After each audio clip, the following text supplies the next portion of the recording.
There's a sound the executioners of Paris had never heard before. Not a scream, not a plea for mercy, and not the terrified silence of someone about to die. It was singing, a religious hymn in Latin, sung by 16 women walking toward the guillotine as if they were walking toward an altar. And every time the blade fell, the singing continued with one less voice. The crowd didn't know how to react. For months they had celebrated executions, shouting insults and demanding more blood. But today they stood silent, confused by what they were witnessing. These were the Carmelites of Compiègne, 16 cloistered nuns who had spent years living in prayer and silence. Most of them had not left their convent in decades. Yet on July 17, 1794, the French Revolution condemned them all to die. Among them was the youngest nun, a woman named Constance. She was 29 years old and had spent 9 years inside the convent walls.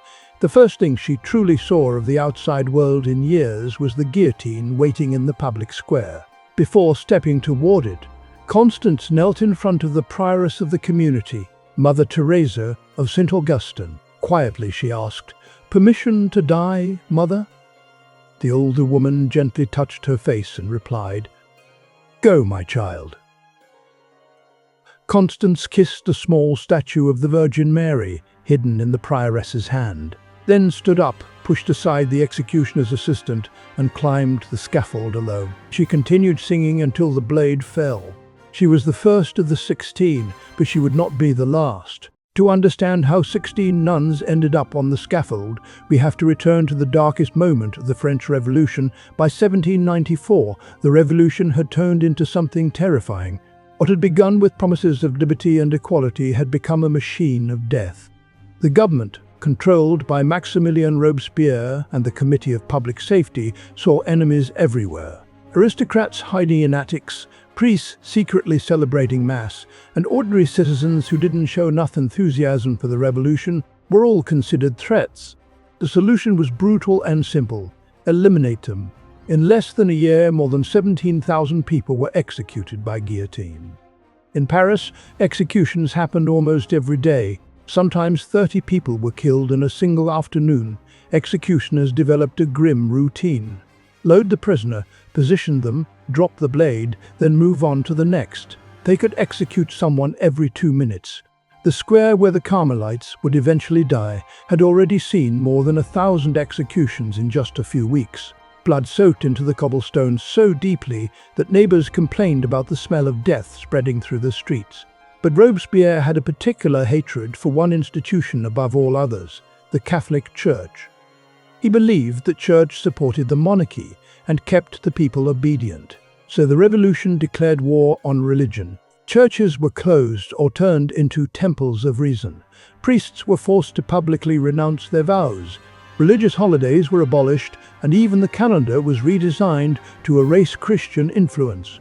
Simply wearing a religious habit became a crime punishable by death. For the Carmelite nuns living quietly in their convent in the town of Compiègne, about 50 miles from Paris, these new laws were dangerous. In 1792, soldiers forced them out of their convent and banned them from living together or wearing their religious clothing. But their prioress, Mother Teresa of St. Augustine, refused to allow the community to dissolve. She secretly arranged several small apartments in town so the sisters could stay close to each other and continue their life of prayer in secret. Then she made a remarkable proposal to the community. She asked if they would be willing to offer their lives as a sacrifice for France, not by seeking death, but by accepting it if it came. They would pray that their suffering might bring an end to the violence destroying the country. At first, a few of the older sisters hesitated. The idea of voluntarily accepting martyrdom was frightening, but after time spent in prayer, they returned and apologized for their fear. In the end, the vote was unanimous.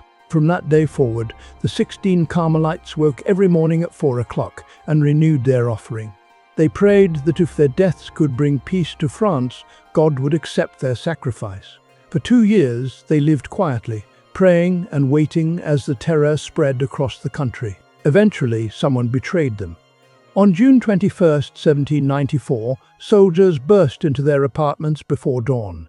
Someone, perhaps a neighbor, hoping for a reward, had reported them to the authorities. The soldiers searched the rooms and quickly found evidence that the women were still living as nuns.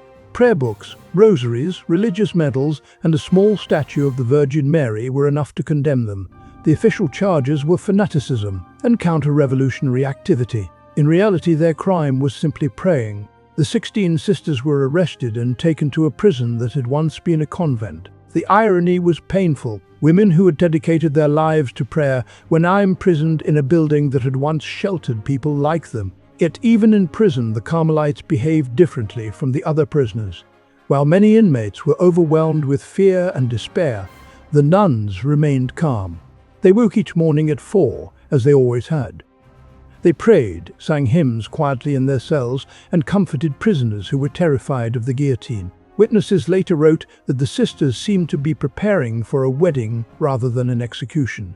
On July 12th, guards transported them to Paris for trial. The journey took hours in open carts moving slowly through the streets. Some people in the crowd shouted insults, but the nuns responded by singing hymns the entire way. By the time they reached Paris, they had already become something the revolution didn't quite understand. Their trial lasted only minutes. Revolutionary trials rarely involve real justice. The verdict had usually been decided beforehand. The prosecutor accused the sisters of fanaticism and conspiracy against the Republic. At one point, Mother Teresa calmly interrupted the proceedings and asked what the prosecutor meant by the word fanaticism. He answered that it meant their childish devotion to religion. She simply smiled and replied that if believing in God was fanaticism, then yes, they were all guilty. The court gave them one final opportunity to save themselves. If they renounced their vows and denied their faith, they would be allowed to live. One by one, each nun answered the same way. No. 16 times the answer was the same. No. The tribunal sentenced all of them to death. Instead of crying or begging for mercy, the sisters renewed their religious vows right there in the courtroom and began singing a hymn of thanksgiving. On the afternoon of July 17, 1794, they were taken through the streets of Paris to the guillotine. For 3 hours, the sisters sang as the carts moved through the city. People came out of their shops and leaned from windows to watch. Paris had seen thousands of prisoners taken to their deaths, but no one had ever seen prisoners who looked peaceful, almost joyful. When the carts arrived at the execution square, the famous executioner Charles-Henri Sanson was waiting. Even he had never witnessed anything like what happened next. The nuns asked permission to sing one final hymn before the executions began, and he allowed it. They sang together, then renewed their vows one last time. Mother Teresa announced that they would die in order from youngest to oldest. Constance stepped forward first. She knelt before the prioress and asked for permission to die. After receiving her blessing, she kissed the small statue of the Virgin and climbed the scaffold alone. The blade fell and the singing continued with 15 voices. Then another sister stepped forward, repeating the same ritual. 14 voices remained, then 13. One by one, each nun asked permission, kissed the statue, climbed the scaffold alone, and continued singing until the blade ended her voice. The crowd that usually cheered executions stood completely silent. 12 voices became 10. 10 became 8. Each execution took less than a minute, but the atmosphere in the square had changed entirely. Even the executioner seemed shaken. One elderly sister, 78 years old, paused before climbing the scaffold and quietly told the executioner that she forgave him and prayed that God would forgive him too. Finally, only one voice remained. Mother Teresa of St. Augustine stood alone in the square. She had watched all 15 of her sisters die before her eyes. There was no one left to bless her now.